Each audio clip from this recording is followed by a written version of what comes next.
Just when you thought your day really sucked. You suck! Here comes something to make it suck even more. It's a Lamont and Tonelli podcast. Guy that I feel has become a friend on the show is the great Steve-O, who has a brand new book now. Of course, he's from Jackass fame. Yep. And is now a touring stand-up comic. Sully, we've got some info here. He's coming to the Punchline in Sacramento in June.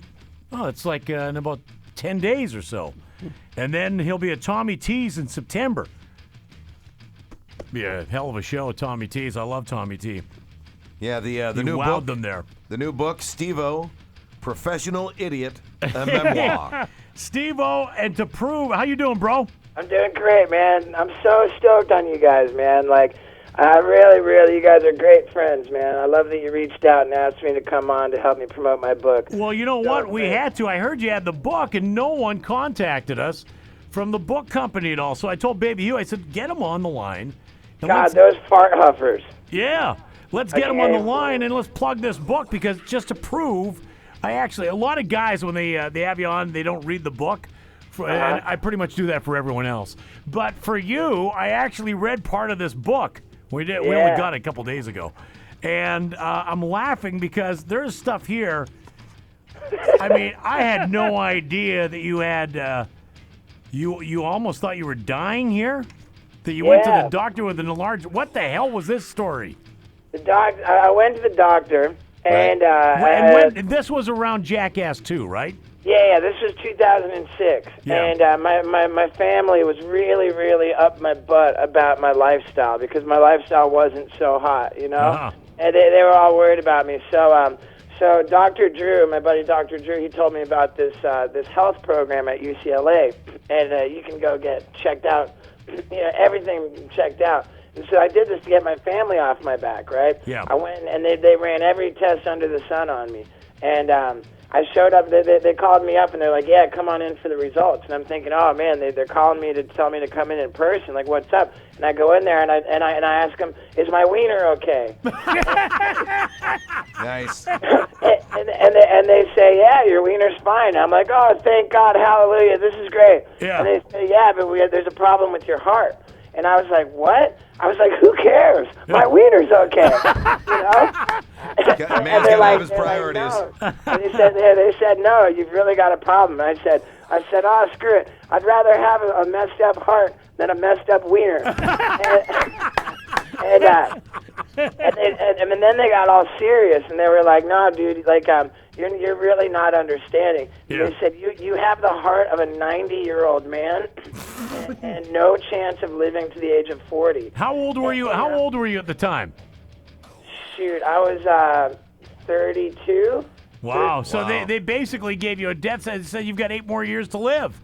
Right. It was crazy. They said I had an enlarged heart. It was called cardiomyopathy. It was the heart of a 90-year-old man. And I thought, it was like I was told I was dying, you know? Not that I ever thought I was going to live to the age of 40 anyway, you know what I mean? But they told me I had to stop drinking alcohol, that drinking alcohol had enlarged my heart. Hey, Paul, you better watch out here, man. Yeah, I'm telling you. I know. I lasted about a week before I started drinking again. You know, like I figured, what the hell? I'm dying anyway. Might as well die drunk. So I'm reading this, and if they were to tell me, okay, you're gonna die soon, you might have like a bucket list of things to do.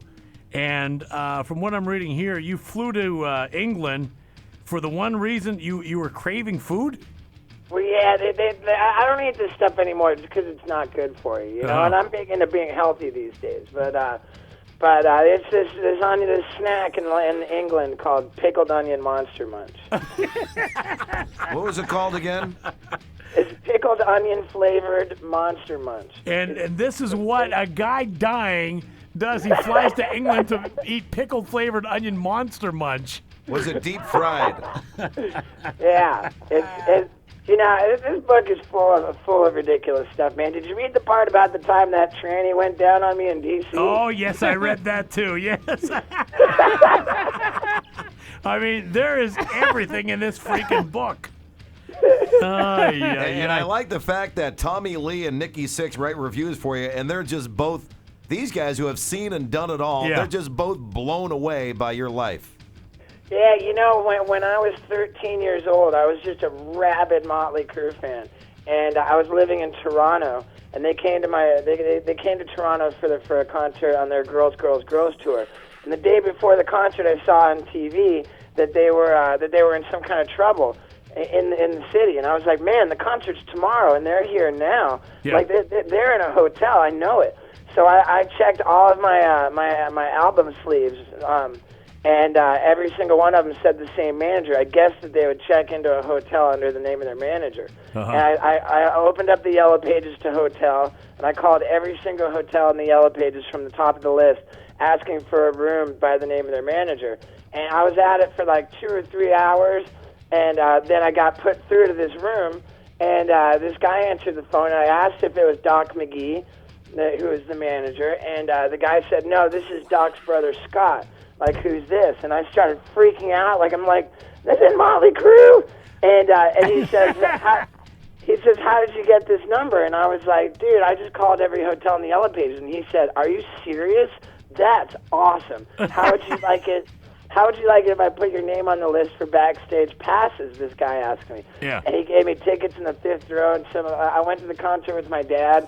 And there I was. It was October 25th of 1987. And I'm standing there backstage at Maple Leaf Gardens with my heroes, Nikki Sixx and Tommy Lee, you know, like getting pictures and autographs and stuff. And I swear it was the most empowering moment for me as a little kid. It was just like, dude, I made this happen on pure initiative.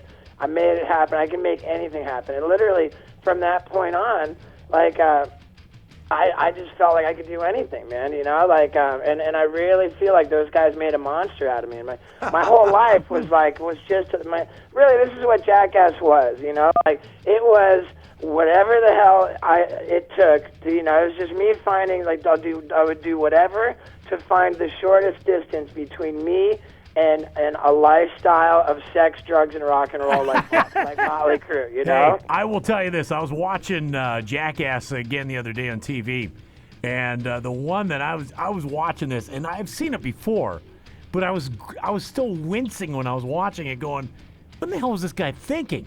And that's the one where there was like a rope over a crocodile pit, yeah. And you stuck chicken in your ass in like a G-string, and you went over the crocodile pit, and these crocodiles or alligators were like jumping up trying to get the meat, and then you fell into the pit. I'm just like, what were you freaking thinking? You know, I showed up that day, honestly, I thought my job was to get bitten by an alligator. I remember, it was just that plain and simple, you know, like we were shooting a movie, yeah, and I thought I was getting bit by an alligator, and I was perfectly okay with that. And then ultimately I didn't, and it was a great bit anyway. I felt like borderline disappointed, you know, to be honest. Oh, my God. I was watching that. I'm going, oh, my. You know what? If that alligator would have grabbed a hold of you, it might have, that wiener that you're so proud of might have been gone. That's true. That's true. And now I read something that you walked out on a charity event recently because they served meat for lunch.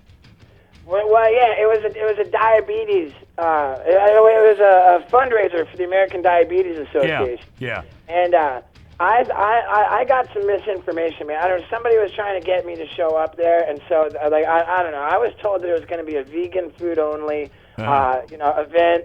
Like there was supposed to promote a plant-based diet as diabetes prevention. Yeah. And when I heard that, I said, hey, you know, like I'm all about being vegan. I'm all about eating really healthy.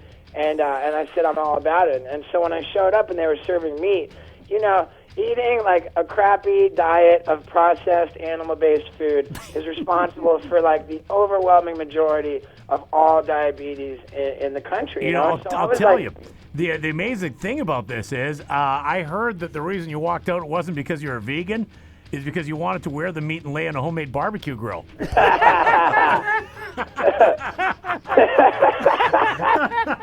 Yeah. So now I get now I get the real story. Hey, I'll tell you what, the book is great, and we're gonna let you go, Steve-O. When you come to town, you're welcome into the studio. And I'll be my next show is the Punchline in Sacramento. Yep. On it's 10 days from today, and today's my birthday, man. I'm an old bastard. Hey, happy birthday! Happy birthday! How old are you now? 37. So you got 3 years left. Yeah, dude. Hey, man, you guys are the greatest, man. Thank you so much for everything, man. I can't wait. Right. I can't wait to see you again. The great Steve-O coming to the wearing studio. your shirt, too, man. I've been wearing your shirt all over the place, Hey, man. we got new ones for you now. We'll give you those when you come in. And when you come in here, you have to torture Sully with a dog collar. Hey, you got it, man. You got it. I'll set him straight. All right, take care. The great Steve-O, great book. Another fine product from Uranus. That concludes the Lamont and Tonelli podcast. To hear more and everything Lamont and Tonelli, check out the website at lntworld.com.